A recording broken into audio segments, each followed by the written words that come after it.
ഹരിയോടൊപ്പത്തിൻ്റെ പുതിയൊരു ലക്കത്തിലേക്ക് സ്വാഗതം. ഹരി, പൊതുവെ ഈ ദുഃഖം ഒരു ദൗർബല്യമാണെന്ന് പറയാറുണ്ട്, പ്രത്യേകിച്ച് പുരുഷന്മാരുടെ കാര്യത്തിൽ. ദുഃഖം എന്ന് പറയുന്നത് പുറത്ത് കാണിക്കാതെ കടിച്ചമർത്തേണ്ട ഒന്നാണോ? ദുഃഖം നമ്മുടെ മറ്റെല്ലാ വികാരങ്ങളെപ്പോലെ ഒരു വികാരം തന്നെയാണ്. ദുഃഖമാണോ എന്നുള്ളതാണ് പ്രശ്നം. പുരുഷന്മാർക്ക് ഉള്ള ദുഃഖം പോലെ അല്ലെങ്കിൽ സ്ത്രീകൾക്കുള്ള ദുഃഖമോ എന്നുള്ളതല്ല പ്രശ്നം. ആ ദുഃഖം എന്നുള്ള വികാരം ഉണ്ടാകാനുള്ള കാരണമാണ് മുഖ്യം.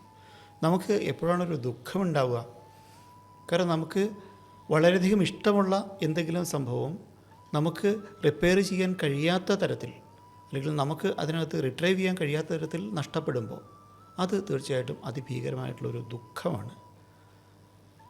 നമുക്ക് സങ്കടം വേറെ വികാരമാണ്. കാരണം നമുക്ക് നഷ്ടപ്പെട്ടു പോയതിൽ നമുക്ക് സങ്കടപ്പെടാം. ദുഃഖം എന്നുള്ള സാധനം നമുക്ക് തീർച്ചയായിട്ടും ഇല്ലാണ്ടായി പോയൊരു സംഭവത്തിലാണ് നമുക്ക് യഥാർത്ഥത്തിൽ ദുഃഖം എന്നുള്ള വികാരം വരിക. നമുക്ക് വളരെ വേണ്ടപ്പെട്ട ഒരാൾ ഇല്ലാണ്ടാവുന്നു, മരിച്ചു പോകുന്ന ഒരവസ്ഥ വരുന്നു. അത് തീർച്ചയായിട്ടും ദുഃഖം തന്നെയാണ്. കാരണം അത് തിരിച്ചു കൊണ്ടുവരാൻ നമുക്ക് കഴിയില്ല. അതിന് നമുക്കൊരു ഓൾട്ടർനേറ്റീവ്, അല്ലെങ്കിൽ നമുക്ക് അതിൽ നിന്ന് അത് നഷ്ടപ്പെട്ടു, ഇനി അതില്ല എന്നുള്ള മനസ്സിലാക്കി വരുമ്പോൾ അത് യഥാർത്ഥത്തിൽ ദുഃഖമാണ്. അത് പുരുഷനായാലും സ്ത്രീക്കായാലും വ്യത്യാസമൊന്നുമില്ല. എന്നാൽ ആണുങ്ങൾ ദുഃഖമെന്ന് വിചാരിക്കുന്നതിന് എതിര് ദുഃഖം, എനിക്ക് ജീവിതത്തിൽ ഇങ്ങനെയൊക്കെ ആയി, എൻ്റെ കുടുംബത്തിൽ ഇങ്ങനെയൊക്കെയാണ് പ്രശ്നം, അല്ലെങ്കിൽ എനിക്ക് ഒന്നും നേടാൻ കഴിഞ്ഞില്ല, എനിക്ക് ജോലിയിൽ ബുദ്ധിമുട്ട് ഉണ്ടായി, അല്ലെങ്കിൽ എൻ്റെ ബോസ് ഇങ്ങനെ എന്നോട് ചീത്ത വിളിച്ചു എന്നൊക്കെ വിചാരിക്കുന്ന ദുഃഖമെല്ലാമാണ് യഥാർത്ഥത്തിൽ. അത് ശരിക്കും പറഞ്ഞാൽ എനിക്കെങ്ങും എത്താൻ കഴിയാത്തതിലും, അല്ലെങ്കിൽ ഞാൻ നേടിയില്ല എന്നുള്ളതിലൊരു നിരാശയാണ്. അതിന് ദുഃഖം എന്നുള്ള വാക്കിൽ ഉപയോഗിക്കാൻ പറ്റുമെന്ന് എനിക്കറിയില്ല. അപ്പോൾ നമുക്ക് ഏത് തരത്തിലുള്ള വികാരങ്ങളുണ്ടോ ആ വികാരങ്ങൾ യഥാർത്ഥത്തിൽ നമ്മളൊന്നും മനസ്സിലാക്കി കഴിഞ്ഞാൽ തന്നെ നമുക്ക് നമുക്കതിന് സൊല്യൂഷൻസ് ഉണ്ടാക്കുന്ന കാര്യത്തിൽ നമുക്ക് പലപ്പോഴും നമുക്ക് പറ്റിയെന്ന് പറയും. നമുക്ക് ഏത് വികാരമാണ് യഥാർത്ഥത്തിൽ ഉണ്ടാകുന്നത്? ഇപ്പോൾ പുരുഷന്മാർക്ക് ഏതെല്ലാം തരത്തിലുള്ള വികാരങ്ങൾ ഏതെല്ലാം സമയങ്ങളിൽ ഉണ്ടാവാം, സ്ത്രീകൾക്ക് ഏതെല്ലാം തരത്തിലുള്ള വികാരങ്ങളുണ്ടാവുക. ഞാൻ വികാരങ്ങൾ എന്നുദ്ദേശിച്ചത് ഈ പറഞ്ഞ പോലെ ഭാവങ്ങളാണ്. അതായത് സന്തോഷം, സങ്കടം, വാത്സല്യം, ദുഃഖം തുടങ്ങിയ, ആനന്ദം തുടങ്ങിയ ഡിഫറൻ്റ് ആയിട്ടുള്ള വികാരങ്ങളാണ്. നമുക്ക് ഈ പറഞ്ഞ പോലെ സങ്കടം നമുക്ക് വരുന്നു. നമുക്ക് ഏതെല്ലാം സമയത്താണ് നമുക്ക് സങ്കടം വരിക? എന്നെ മറ്റുള്ളവർക്ക് മനസ്സിലാവുന്നില്ല എന്നുള്ള തോന്നൽ. ആ സങ്കടം നിരാശയുടെ വേറെ ഒരു അവസ്ഥയാണ്. ഞാൻ ഇത്രയൊക്കെ ചെയ്തിട്ട് എന്നെ മനസ്സിലാവുന്നില്ല എന്ന തോന്നലിൽ എന്നെ സങ്കടം വരുന്നു. ഞാൻ പറയുന്നു ഞാൻ ഇത്രയൊക്കെ ചെയ്തിട്ട് മനസ്സിലാവുന്നില്ലല്ലോ എന്നുള്ള തോന്നലിൽ സങ്കടം വരുന്നു. എൻ്റെ മനസ്സ് ഇവർക്കാർക്കും അറിയില്ലല്ലോ എന്ന് വിചാരിച്ച് എനിക്ക് സങ്കടം വരുന്നു.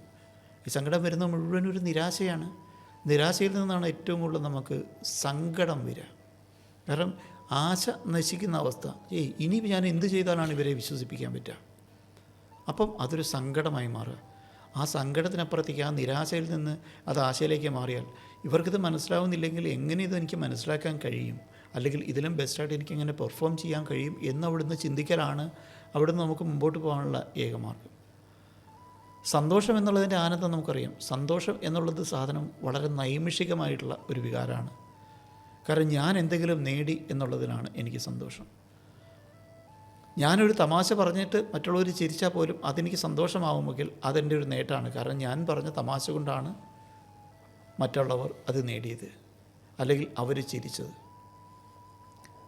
ഞാൻ പറഞ്ഞ ഒരു കാര്യം കൊണ്ട് അയാൾ ലോട്ടറി എടുത്തുകൊണ്ട് അയാൾക്ക് നേടിയെങ്കിൽ അപ്പോഴും എനിക്ക് വേണമെങ്കിൽ സന്തോഷമുണ്ട്. അതിൻ്റെ കൂടെ ചെറിയ നിരാശ വരും, എനിക്കും കൂടെ വാങ്ങായിരുന്നല്ലോ. ഞാൻ പറഞ്ഞു കൊടുത്ത കാര്യം കൊണ്ട് വേറൊരാൾക്ക് നേട്ടം ഉണ്ടാകുമ്പോൾ എനിക്ക് സന്തോഷത്തോടൊപ്പം നിരാശകൾ വരുന്നുണ്ടെങ്കിൽ അത് എൻ്റെ ദോഷമാണ്. കാരണം എൻ്റെ കർമ്മം എന്താണ്, എൻ്റെ കഴിവെന്താണ് എന്നുള്ളതിനെ ഞാൻ മനസ്സിലാക്കിയിട്ട് ഞാൻ പെരുമാറുന്നില്ല എങ്കിൽ ഏത് സന്തോഷവും ആ സന്തോഷം വളരെ ദുർബലമായി മാറും. നമുക്കത് സന്തോഷിക്കണോ, നിരാശപ്പെടണോ, ദുഃഖിക്കണോ എന്നുള്ളതെല്ലാം ആ ഒരു പർട്ടിക്കുലർ സിറ്റുവേഷനെ ബേസ് ചെയ്തായിരിക്കുക. എന്നാൽ ആനന്ദം എന്നുള്ളൊരു അവസ്ഥയുണ്ട്. അതായത് സന്തോഷം എന്നുള്ള അവസ്ഥ വളരെ നൈമിഷികമായിട്ട് നമുക്ക് ഇന്ന് നേടുന്ന ഒരു സംഭവത്തെ ബേസ് ചെയ്ത് നമ്മൾ ഇത് ചെയ്യുന്നു. ആനന്ദം എന്നുള്ളൊരവസ്ഥയാണ് യഥാർത്ഥത്തിൽ നമുക്ക് ഏറ്റവും സുഖമായിട്ട് നമുക്ക് ഫീൽ ചെയ്യേണ്ട ഒരവസ്ഥ. ആനന്ദം എന്നുള്ളത് നമ്മൾ ജീവിതത്തിൽ എൻജോയ് ചെയ്യുന്ന ഒരവസ്ഥയാണ് നമ്മൾ ആനന്ദം എന്ന് പറയുക. നമ്മളിപ്പോൾ ഇന്നത്തെ എൻജോയ്മെൻ്റ് എന്ന് പറയുന്നത് എന്താണ്? കാരണം പലതരത്തിലുള്ള എൻജോയ്മെൻ്റ് എന്ന നാട്ടിലുണ്ട്. മദ്യപിക്കുന്നവർക്ക് അതൊരു ആനന്ദമായിരിക്കാം, അതൊരു എൻജോയ്മെൻ്റ് ആയിരിക്കാം. മയക്കുമരുന്ന് ഉപയോഗിക്കുന്നതിനും ചിലപ്പോൾ ആനന്ദമായിരിക്കാം. പക്ഷേ ഇതിൻ്റെ ബാക്കിലുള്ള വികാരം എന്തിനെ ബേസ് ചെയ്തിട്ടാണ് ഇതിൽ പോയത്? ഈ പറഞ്ഞ പോലെ കൂട്ടുകാരെ സുഖിപ്പിക്കാനോ കൂട്ടുകാർക്ക് വേണ്ടി ഒരു ടീമിന് ഇത് ചെയ്യാൻ വേണ്ടിയോ അല്ലെങ്കിൽ ആ ഒരു മൊമെൻറ്റിന് വേണ്ടി മാത്രം ഞാൻ ആനന്ദം കണ്ടെത്താൻ പോയാൽ ആ ആനന്ദത്തിന് അപ്പുറേക്ക് ആ ഒരു സ്പെസിഫിക് ടൈം കഴിഞ്ഞ് അപ്പുറേക്ക് വരുമ്പോൾ ആ ആനന്ദം ദുഃഖമായിട്ടോ അല്ലെങ്കിൽ നൈരാശ്യമായിട്ടോ മാറും. അത് യഥാർത്ഥത്തിൽ ശരിക്കും ആനന്ദമല്ല. അപ്പോൾ നമ്മൾ ഇന്ന് കാണുന്ന എൻജോയ്മെൻറ്റ് എന്ന് കിട്ടുന്ന ഫെസിലിറ്റീസ്, അതായത് പണം കൊടുത്ത് കിട്ടുന്ന എൻജോയ്മെൻറ്റ് യഥാർത്ഥത്തിൽ ഒരു ആനന്ദമല്ല. അപ്പോൾ നമ്മൾ ആനന്ദം കണ്ടെടുക്കാൻ പോകുന്ന മാർഗ്ഗങ്ങൾ അത് നമുക്ക് ആനന്ദിക്കാൻ പലപ്പോഴും പറ്റിയെന്ന് വരില്ല. പിന്നെ അടുത്തൊരു ആനന്ദം കിട്ടേണ്ടത് നമുക്ക് ക്ഷേത്രങ്ങളിൽ നിന്നാണ്. ക്ഷേത്രങ്ങളിൽ നമുക്ക് ലഭിക്കേണ്ടത് ആനന്ദം ആ ഈശ്വരനിലേക്ക് അല്ലെങ്കിൽ ഈശ്വരനെയോ ബാക്കി നമുക്ക് മനസ്സിലാകുമ്പോൾ ഒരു പള്ളിയിലോ അമ്പലത്തിലോ ഒക്കെ പോയി നമ്മൾ പ്രാർത്ഥിച്ചു കഴിയുമ്പോൾ ആ ഈശ്വരൻ്റെ നല്ല ക്വാളിറ്റിയെപ്പറ്റി നമ്മൾ മനസ്സിലാക്കി ആ ക്വാളിറ്റിക്ക് അനുസരിച്ചിട്ട് ആ നല്ല ക്വാളിറ്റിയുള്ള ഈശ്വരൻ എൻ്റെ കൂടെ എപ്പോഴും ഉണ്ടെന്നുള്ളൊരു വിശ്വാസം വരുമ്പോൾ നമുക്കൊരു ആനന്ദം വരാം. പക്ഷേ ഇന്ന് ക്ഷേത്രങ്ങളിലോ പള്ളിയിലോ പോകുന്നത് ഡിമാൻഡ് ചെയ്യാൻ വേണ്ടിയാണ്. എനിക്ക് ഇന്ന നേട്ടത്തിന് വേണ്ടി നമ്മൾ പ്രാർത്ഥിക്കാൻ വേണ്ടിയാണ് പോകുന്നത്. എനിക്ക് ദുരന്തം ഉണ്ടാവാതിരിക്കാൻ വേണ്ടി പറയാൻ വേണ്ടിയാണ് പോകുന്നത്. കാരണം ഇതൊരു ഓഫീസായി മാറി. നമ്മുടെ പ്രോബ്ലംസ് കൊണ്ടുപോയി പറയാനും നമ്മുടെ ആവശ്യങ്ങൾ അറിയിക്കാനുമുള്ള ഈശ്വരനിലേക്ക് കണക്റ്റ് ചെയ്യുന്ന ഒരു ഓഫീസായി പല ക്ഷേത്രങ്ങളും പള്ളികളൊക്കെ മാറി. അപ്പോൾ അവിടെയും നമുക്ക് ആനന്ദം ലഭിക്കുന്നില്ല. ആനന്ദം എന്ന് ലഭിക്കണമെങ്കിൽ അത് നമ്മുടെ മനസ്സിൽ നമ്മുടെ ചിന്തയെ ബേസ് ചെയ്തിട്ടാണ്. കാരണം എൻ്റെ കഴിവ് എന്താണ് എന്നും എൻ്റെ പ്രത്യേകത എന്താണെന്നും ഞാൻ മനസ്സിലാക്കി ആ മനസ്സിലാക്കലനുസരിച്ച് ഞാൻ കോൺട്രിബ്യൂട്ട് ചെയ്യുമ്പോൾ ആരൊക്കെയാണ് എൻ്റെ കൂടെ, ഞാൻ എന്നുള്ള വ്യക്തിയിൽ നിന്ന് ഞാൻ എങ്ങനെ അടുത്ത തലത്തിലേക്ക് മാറുന്നു, ഞാൻ എന്നുള്ളൊരു വ്യക്തിയിൽ നിന്നാണ് എനിക്ക് എൻ്റെ കുടുംബം എന്നുള്ള അവസ്ഥ വരിക. എൻ്റെ കുടുംബത്തിൽ നിന്നാണ് എൻ്റെ ബന്ധുക്കൾ അല്ലെങ്കിൽ എൻ്റെ ചുറ്റുമുള്ള സമൂഹം എന്നുള്ള സംഭവത്തിലേക്ക് വരിക. അവിടെ നിന്ന് എൻ്റെ നാട് എന്നുള്ള കാര്യത്തിലേക്ക് പോയി ഓരോ തലത്തിൽ നിന്ന് ഞാൻ അപ്പുറേക്ക് പോകുമ്പോൾ എനിക്ക് കണക്ട് ചെയ്യാവുന്ന ഞാനിൽ നിന്ന് എൻ്റെ അടുത്ത തലത്തിലേക്ക്, എൻ്റെ കുടുംബാംഗങ്ങളിലേക്ക്, എൻ്റെ ബന്ധുക്കളിലേക്ക്, എൻ്റെ നാട്ടിലേക്ക്, എൻ്റെ രാജ്യത്തിലേക്ക് എന്ന തരത്തിലേക്ക് ഞാൻ ചിന്തിച്ച് പോകുമ്പോൾ എനിക്ക് പറ്റാവുന്ന തരത്തിലുള്ള എൻ്റെ കോൺട്രിബ്യൂഷനെ പറ്റി ഞാൻ മനസ്സിലാക്കി പോകുമ്പോൾ അതിൽ നിന്നും ഓരോ ചെറിയ കാര്യങ്ങളും നടന്നു കാണുമ്പോൾ അതിൽ നിന്ന് കിട്ടുന്ന ഒരു തൃപ്തി എനിക്ക് ലഭിക്കും. ആ തൃപ്തി എനിക്ക് അസാധ്യമായിട്ടൊരു ആനന്ദം തരും. ആ ആനന്ദത്തെ നമ്മൾ പാഷൻ എന്നുള്ള വാക്കുകൊണ്ടൊക്കെ നമുക്ക് ഉപയോഗിക്കാം. കാരണം നമ്മൾ എന്തുകൊണ്ടാണ് ഒരു പാഷനെയും അല്ലെങ്കിൽ ബാക്കി ഈ പറഞ്ഞൊരു ജോലിയെ നമ്മൾ വേർതിരിക്കുക? പാഷനേറ്റായിട്ടൊരു കാര്യത്തിലേക്ക് ഇറങ്ങുമ്പോൾ നമുക്കതിനകത്ത് സമയമില്ല, നമ്മളൊരു ഹാർഡ് വർക്ക് ചെയ്തു എന്ന് നമുക്കൊരു ഫീൽ വരുന്നില്ല, നമുക്കൊരു മോഹമാണ്. ആ മോഹത്തെ നമ്മൾ പ്രവർത്തിച്ച് വരുമ്പോൾ ആ മോഹത്തിൽ നിന്ന് നമുക്ക് കിട്ടുന്ന ഒരു ആനന്ദമുണ്ട്.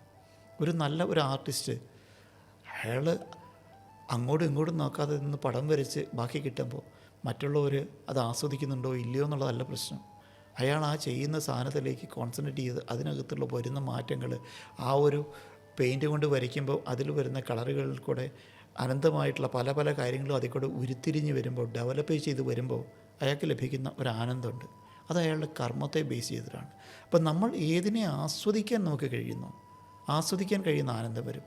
ദുഃഖം എന്നുള്ള സാധനത്തിന് മാത്രം അതിന് വളരെ ചെറിയ ഏരിയ കൊടുക്കുക, അതിന് സമയം വളരെ കുറച്ച് കൊടുക്കുക എന്നുള്ളതാണ് മാർഗം. കാരണം നഷ്ടപ്പെട്ട ഒരു വിഷയത്തെപ്പറ്റി തീർച്ചയായിട്ടും നമുക്ക് ദുഃഖിച്ചേ മതിയാവുള്ളൂ. പക്ഷേ അതിനൊരു പീരീഡ് പൂർവീകർ വെച്ചിട്ടുണ്ട്. ഒരു വളരെ വേണ്ടപ്പെട്ട ഒരാൾ മരിച്ചാൽ 12 ദിവസം പെല എന്ന് പഴയ പൂർവികർ വെച്ചിട്ടുണ്ടെങ്കിൽ ആ 12 ദിവസം കൊണ്ട് നിങ്ങളുടെ ദുഃഖം എന്നുള്ള അവസ്ഥയിൽ നിന്ന് നിങ്ങൾ റിട്രൈവ് ചെയ്ത് നിങ്ങൾ സമൂഹത്തിൻ്റെ ഭാഗമായേ മതിയാവും. അപ്പോൾ ദുഃഖം എന്നുള്ള കാര്യത്തിന് നമ്മൾ ഒരു സ്പെസിഫിക് പീരീഡ് വെച്ചാൽ ആ സ്പെസിഫിക് പീരീഡിൽ നിന്ന് അപ്പുറേക്ക് വന്നാൽ പുതിയ കാര്യങ്ങളിലേക്ക് നമ്മൾ പോവുക. ദുഃഖം ഉണ്ടാവും, എല്ലാ കാര്യങ്ങളും സമൂഹത്തിൽ സംഭവിച്ചേ മതിയാവും. പക്ഷെ അതിൽ നിന്ന് മാറി നിൽക്കുക. പക്ഷേ ദുഃഖം എന്നുള്ളത് മാത്രം ഇങ്ങനെ സംഭവിക്കുകയാണെങ്കിൽ ബാക്കിയുണ്ടാവുന്ന സങ്കടവും സന്തോഷവും ഒക്കെ വളരെ നൈമിഷികമാണ്. പക്ഷേ അതിലേക്ക് നമുക്ക് ആനന്ദത്തിലേക്ക് ഇതിലേക്ക് കൺവേർട്ട് ചെയ്യാൻ കഴിയുമ്പോൾ മാത്രമേ ഈ വികാരത്തിനൊരു രസവും സുഖവും ഉണ്ടാവുള്ളൂ. നമ്മൾ തന്നെ പലപ്പോഴും കേട്ടിട്ടുണ്ടാകുന്ന ഒന്നാണ്. കാരണം ഒരു കുട്ടിക്കാലത്ത് ഒരു ആൺകുട്ടി കരയുകയാണെങ്കിൽ ഉടനെ മുതിർന്നവർ പറയുന്നത് എന്താണ്, നീ ഒരു ആൺകുട്ടിയല്ലേ, ആൺകുട്ടികൾ കരയാൻ പാടുണ്ടോ എന്ന് പറഞ്ഞ് തടയുന്ന ഒരു സാധനമാണ് പൊതുവെ കണ്ടുവരാറുള്ളത്. അപ്പം അതാണ് ഞാൻ ചോദിച്ചത്. അപ്പം ദുഃഖം ആണുങ്ങൾക്ക് പാടില്ലേ, അല്ലെങ്കിൽ കരയുന്നത് ആണുങ്ങളുടെ ഒരു ബലഹീനതയാണോ? കരച്ചിൽ എന്നുള്ള വികാരത്തിൻ്റെ ഒരു പ്രാഥമിക ആവശ്യം എന്താണെന്ന് മനസ്സിലാക്കി നോക്കും. കരച്ചിൽ എന്നുള്ള വികാരം നമ്മൾ ഏറ്റവും കൂടുതൽ കുട്ടികൾ ഒരു കുട്ടി ജനിച്ചാൽ ആദ്യം കരയണം. കുട്ടി ജനിച്ചാൽ കരയുമ്പോഴാണ് ആ കുട്ടിക്ക് ജീവൻ വെച്ചു എന്ന് തന്നെ നമ്മൾ മനസ്സിലാക്കുക. കാരണം കരയലാണ് ആദ്യം വേണ്ടതെന്ന് പറയുക. പിന്നെ ആ കുട്ടിയുടെ ഒരു സ്പെസിഫിക്, കുട്ടിക്ക് സംസാരിക്കാൻ ഭാഷ മനസ്സിലാവുന്ന ഒരു പർട്ടിക്കുലർ സമയം വരെ ആ കുട്ടിയുടെ ആവശ്യം, കുട്ടിക്ക് വിശന്നാൽ, മൂത്രമൊഴിക്കണം തോന്നിയാൽ, അല്ലെങ്കിൽ വേറെ ഒരു ഉറുമ്പ് കടിച്ചാൽ, ഏത് സമയത്ത് ആ കുട്ടി അത് മറ്റുള്ളവരുടെ അടുത്ത് പ്രകടിപ്പിച്ചിരുന്നത് എങ്ങനെയാണ്? കരഞ്ഞിട്ടാണ്. അപ്പോൾ കരച്ചിൽ എന്നുള്ള സാധനം ഒരു കമ്മ്യൂണിക്കേഷൻ മാർഗമാണ്. ഈ കമ്മ്യൂണിക്കേഷൻ മാർഗം മറ്റുള്ളവരെ അറിയിക്കാൻ വേണ്ടിയുള്ള ഒരു മാർഗമായിട്ടാണ് യഥാർത്ഥത്തിൽ കരച്ചിലിനെ നമുക്ക് കണക്കാക്കാൻ പറ്റുള്ളൂ.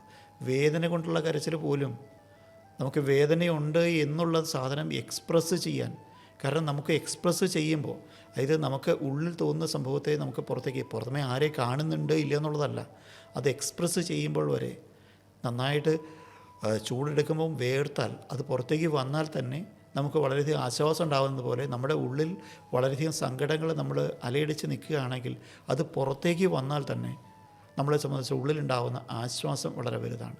അതോടൊപ്പം തന്നെ ഇതൊരു കമ്മ്യൂണിക്കേഷനുമാണ്. മറ്റുള്ളവരുടെ അടുത്തേക്ക് നമ്മുടെ ദുഃഖമോ അല്ലെങ്കിൽ നമ്മുടെ വിഷമോ അല്ലെങ്കിൽ നമ്മുടെ ആവശ്യങ്ങളോ കമ്മ്യൂണിക്കേറ്റ് ചെയ്യേണ്ടതാണ്.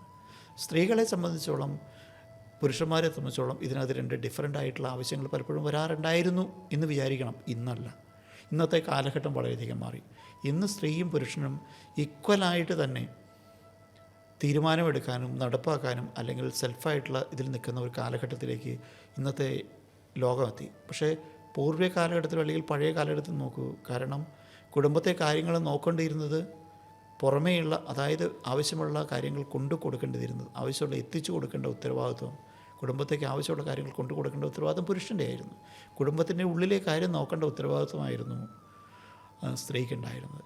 അപ്പോൾ സ്ത്രീയെ സംബന്ധിച്ചോളം അപ്പോൾ റിസീവ് ചെയ്യേണ്ട ഒരു ആവശ്യമുണ്ടാകുമ്പോൾ ആവശ്യങ്ങളെപ്പറ്റി കമ്മ്യൂണിക്കേറ്റ് ചെയ്യുമ്പോൾ അവിടെ പലതരത്തിൽ ചിരിച്ചുകൊണ്ട് പറയുക, സ്നേഹത്തോടെ പറയുക, അല്ലെങ്കിൽ കരഞ്ഞ് പറയുക. അപ്പോൾ ഈ കരഞ്ഞ് പറയേണ്ട ഒരു സാഹചര്യം വരുമ്പോൾ സ്വാഭാവികമായിട്ടും അത് കൂടുതൽ നേടാനുള്ള, കമ്മ്യൂണിക്കേറ്റ് ചെയ്യാനുള്ള ഒരു മാർഗ്ഗമായിരുന്നു. പക്ഷേ പുരുഷൻ കരഞ്ഞ് പറഞ്ഞ് റിക്വസ്റ്റ് ചെയ്യേണ്ട ആളല്ല.